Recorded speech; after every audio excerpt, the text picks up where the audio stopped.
Cleveland Fed President Loretta Mester joins us now this morning. Thanks for coming into the studio here. Thanks very much for having me. We were talking at the break about the market. Actually, we were on air when we were doing that. It's down one day, it's up one day, it's down, it's up. Do you look at it being down and say, oh my God, I got to stop raising rates? It goes back up. You say, oh my God, I got to stop. I got to hike rates again. How do you process? And these are not small swings. These are big swings in the market. How do you process these swings? Yeah, so I look at three things. First is the trading orderly? Are the markets functioning? They are. Second, is it, everyone rushing out of risk? Is it a panic? Is it a, pessimism, overly pessimistic? Doesn't seem to be. There's buying and selling in the market. So third is it's a reassessment of, everyone's doing their reassessment of the outlook. We're going to be doing a reassessment of our outlook as well as we go into meetings over the next, couple of months. So again, we're sort of evaluating risk and return and trying to see where the economy is going. For the Fed, we have a median run horizon. So we try to forecast what's happening in the markets, not in the markets, in the economy over the median run. And we focus on our two dual mandate goals. So there's risks out there. I think people are reassessing risks. They're trying to see how strong the momentum in the economy is and reevaluating things. Is what you've seen so far enough to change your outlook, or does it have an economic effect that changes your medium-term outlook? Not at this point. I think, this is a natural thing that's going on in the markets. Of course, it gets your attention. We monitor it. But right now, I think of it as a risk to the outlook, but not something that's changed my modal outlook. Let's talk about that outlook. A lot of folks, forecasters, investors, see growth slowing. Do you see growth slowing? And when you look at some sectors, housing, for example, seems to be taking it pretty hard on the chin, especially this rise in interest rates, autos as well. Do you see slowing in the economy, and how much slowing? So I have a forecast of a tad over 3% for the year, for this year, and I have it slowing a bit next year, about two and three quarters, maybe to 2 to 3. So there is a slowing, but my long-run growth rate for the economy, potential growth rate, is 2%. So we're still going to be above trend growth in my forecast at this point. But there is some slowing going on, and I think that might be what's showing up here, is that you look out and you say there is slowing, and so earnings are a bit down in certain companies, and you're slowing, but we're still above trend. Is it Jay Powell's Fed now completely, and everybody gets in line and has their own opinions, but you're going to do whatever? I mean, I know. So the meetings are very good meetings. You come into the meeting and you bring your information that you get from your district and your regional contacts and your evaluations with your models and your forecasts of the national economy. And then there's a good discussion at the meetings around the table. So everyone's bringing these diverse views from all parts of the country, and then we discuss what I was getting to. So nobody knows what they're going to vote walking in? That your vote could be swayed, anybody's vote could be swayed afterwards? Well, I think you walk in with an idea of where you are and what your forecast is for the economy. But then you listen to what other people are bringing to the table. To get a national overview. To get a national overview and to get an assessment of, people are hearing the same thing that you hear in their area of the country or not. And that helps you formulate views. Where I was going was when Powell spoke a few weeks ago, which is now, pretty famous speech. It's gotten that way. It didn't seem that apparent. I was off that week, so I was not here to make it into a big deal. But in hindsight, suddenly it's taken on all of this import for some reason. He seemed to say we're so far below neutral. Some people assumed that he meant that it didn't matter what the data did between now and where the dot plots go, we're going to go no matter what because we're so far behind. And some people tie some of the recent turbulence to just being a little too strident. They call it a rookie mistake, whatever. When you heard it, did you think that he was saying something that could be interpreted in such a incendiary way? Well, I think we all try to be very careful with our communications, and we try to give Did he err, the public in your view? What we think of as where we're going on policy, knowing that the data is going to inform our views and our meetings. So we should assume that. So I think you have to look at the whole panoply of communication. So the statement is one, the minutes are a very good one, the press conferences are another one. So I think the reason this probably took more and it's his Fed is because all of those things that you talk about are orchestrated a little more closely. This was something that was a question and a response to a question in an interview, which made people think, okay, maybe that's really telling us what he thinks on the inside. Maybe that's why people are panicking about it. So I would just recommend looking at all the communications as a set communication. but there's a We're specific, trying to give our there's a rationale specific for where question. That's why in my there. first question was going. whether it's his Fed, because I don't listen to anyone else, then I just listen to him. Well, I think you should listen to the whole group because we're trying. We It hasn't talk worked in over the time. past. It was Ben Bernanke's Fed. It was Alan Greenspan's Fed. It was Janet Yellen's Fed. I'm not sure that that's the case. I wonder, though, if what we're after here is a direct response to the statement by the chairman, which is, do you think we are a long way from neutral? I think you like to hike when you go to Jackson Hole, right? And when you're hiking, you go out and you have a So destination you're not talking in about mind, hiking rates. You're right? No. When you go out, Yeah, you that's what I go thought, too. I said, oh, my you God, have a destination in mind, and then the conditions on the path are going to tell you whether you get there or not. You might Right. slow down a little Right. bit if the conditions are like there's debris Right. on the trail, or you might go on. Moreover, if you see a nice lake, you might decide to abandon that destination and stay at the lake. Well, so we're going to be using what the economy is telling us and the data that comes in to inform our outlook. And that's going to determine. When you think about where we're going in terms of rates, right, we all put in a long-run growth rate for the economy in those SEPs. And a long-run neutral rate. And a long-run neutral rate in the economy. Right. But, we're going to use the data to tell us where we are relative to our two goals. So we're always focused on the two goals. Sorry, Loretta, I got to Data is come back at this question, though, which maybe you just don't want to answer, which is fine. But we're at 2.25 now. Right. Where is neutral in your opinion, and do we need to get there?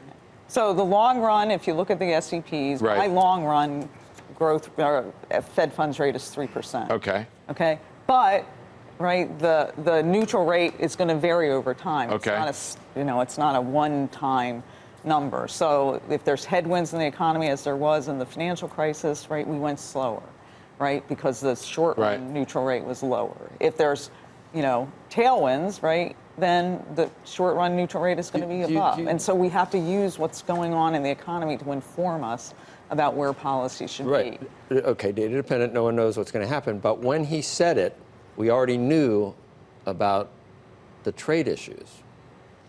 And should that have been more of a part of his... What do you mean, the trade? The Just trade that tariffs and things the like that? headwinds of where we are Right. in trade is already something I would have put into my data set in terms of a calculus to maybe not be so sure that we were so far behind it. So that's fine, and we do that. So we assess, we talk to our firms. So majority of firms in my district, and we have a heavier manufacturing district than some other places in the country, right? They haven't reacted, they said, to the trade, right? They're concerned about it, they talk about it, but have they changed their investment plans? Not yet. Steve is very concerned. Some manufacturing You've been concerned firms for a while. say that it's very Very disruptive concerned. because Very they have to concerned. think about their supply chains, and Right. changing supply chains is very fun.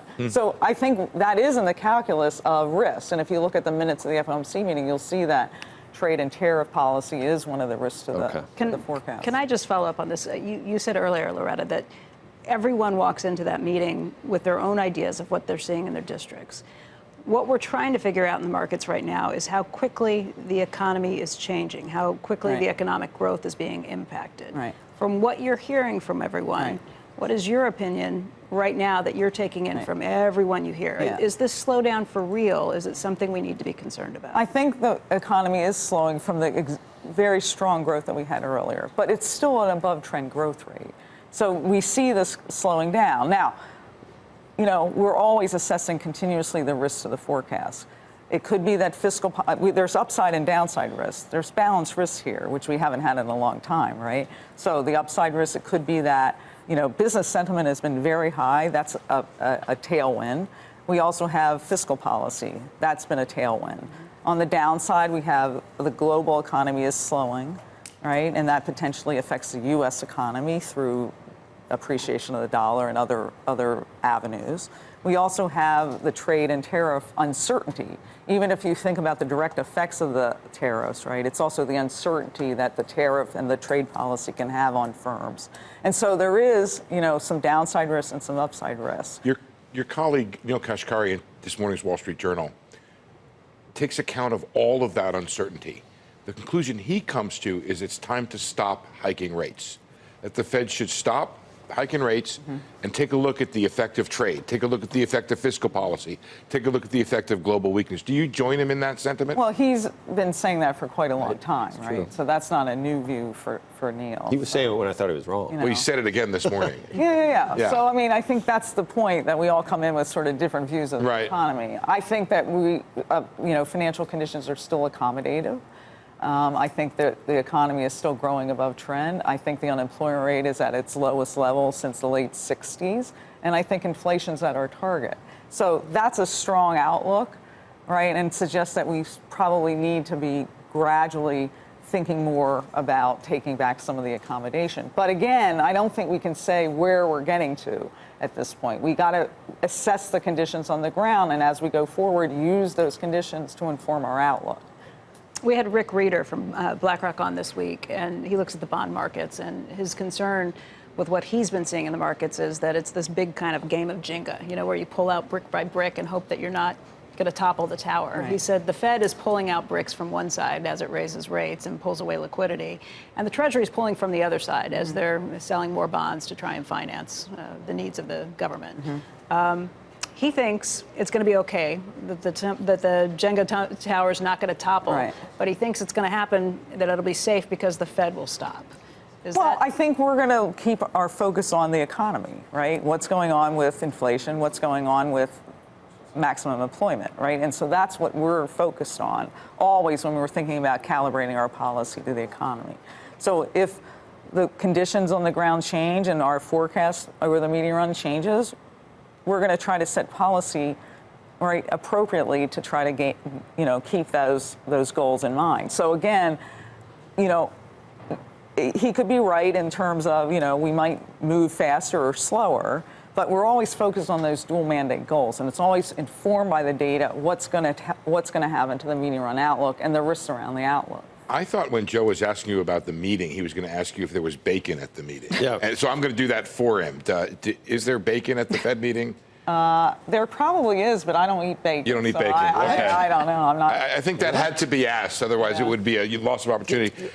There's go ahead, Joe. I want wages to go up. Finally, because we hear about that's where all the populist rage comes from, and that no society can continue along this path. And then I just see the Fed watching so closely for the slightest wage pressure to turn the screw the minute we see what we're trying to accomplish happen. Is there some wiggle room? Okay, I don't interpret it that way at all. It's probably not surprising. Isn't wage price pressure the one thing that really gets your attention in terms of whether you're behind the curve? And isn't that what we want deep down? It depends on why. There isn't that much pass-through, as far as I know, from wages to price inflation, right? We see that firms are telling us they're raising wages because, it is hard to find labor. But we haven't seen a big surge in price inflation. So we focus on price inflation. That's our goal. Okay. Wages could be going up because of productivity going up, right? That would be a very good thing. There's no inflationary You don't want to lean into that. There's no inflationary pressure from that, right, if that's the cause. So again, right, we focus on the two goals, right? I agree with you. Wages going up is a good thing if it's driven by productivity. Well, we worry about it. We worry about what the wage number got too hot. The Fed's going to, the market does. The market worries about it probably as a reaction to what it thinks the Fed is going to do. Right. Loretta, we're kind of out of time, but I do have to ask you one question. The president has criticized the Federal Reserve, and I've got two questions about that. The first is it, from your standpoint, is it appropriate for the president to criticize the Federal Reserve and to comment the way he does on policy? But the second is the substance of his comments, which are that the Fed is moving too fast, and the Fed is moving under President Trump, but didn't move under President Obama, at least only once. So we focus on setting policy focused on the two goals that Congress gave us. That's how we do policy. We come into the room, we bring our views on the economy, we bring our forecasts on the economy, and that's how we set policy. Anyone can say anything they want about our policy, right? But when we go into that room, we bring our views and we focus on the two dual mandate goals that Congress gave us. And that's how we do policy. I've been going to FOMC meetings since the end of 2000. And I can tell you, and multiple, of course, chairs of the committee, and I can tell you that's exactly how we work. We look at the economy, we bring our forecasts, we look at the dual mandate goals, and we always set our policy focused on those goals. Alan Greenspan was here last week. He said the Fed has to put on earmuffs, and that's what they did when he was there. Do you still? We focus on the goals. I mean, we're set up to have the luxury of being an apolitical organization, and that's what we do.